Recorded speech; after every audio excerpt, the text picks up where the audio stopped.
Get ready, start. On account of the low unit price of the agriculture products, even a small shortfall in supplies causes large price fluctuations, and the market structure responds to this reality in a manner detrimental to the consumer's interest. I would not like to substantiate this point since the agenda papers circulated to you do precisely that with the help of figures about the shortfalls in demand and supply of a few selected essential commodities. What needs to be noted, however, is that there have been large regional variations in the price rise. The onion prices in Delhi and some other cities registered much sharper increases than cities in the south. I must dwell here briefly on onion prices. The unprecedented weather conditions leading to sharp supply shortages is the reason for shortage on onions. Arrivals of fresh supplies was also greatly delayed by the continued spell of unpredictable weather.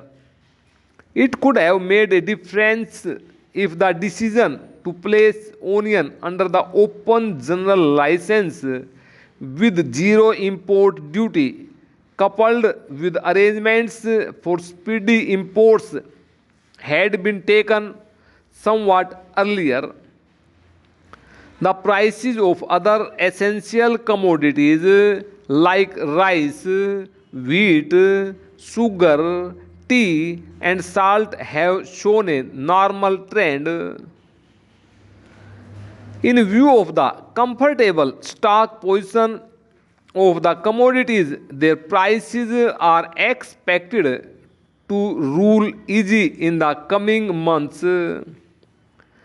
As a precaution, however, the government has decided to release 40 lakh tons of wheat to the state government for open sale at the rates fixed separately for different zones in the country. Several state governments have intervened in the market to ease the price situation. Market intervention operations, however, have their limitations with which all of us are all too familiar. They must be resorted to only if the need is urgent and acute. When well managed, they do produce desired results and bring some relief to harried consumers.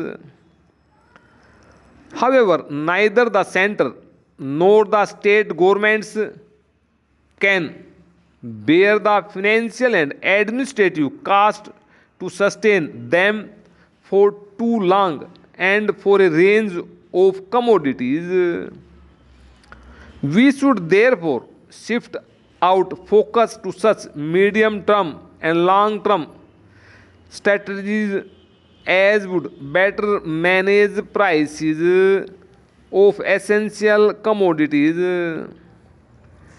There are four broad areas where the center and the states should together evolve a common approach. They are production, supply, distribution, and export import management of agricultural produce. It is obvious but still bear emphasis that we will not be able to gain a lasting control over the price situation unless we vastly increase production of all the essential commodities. This point is also important from the point of view of guaranteeing food security to our growing population now.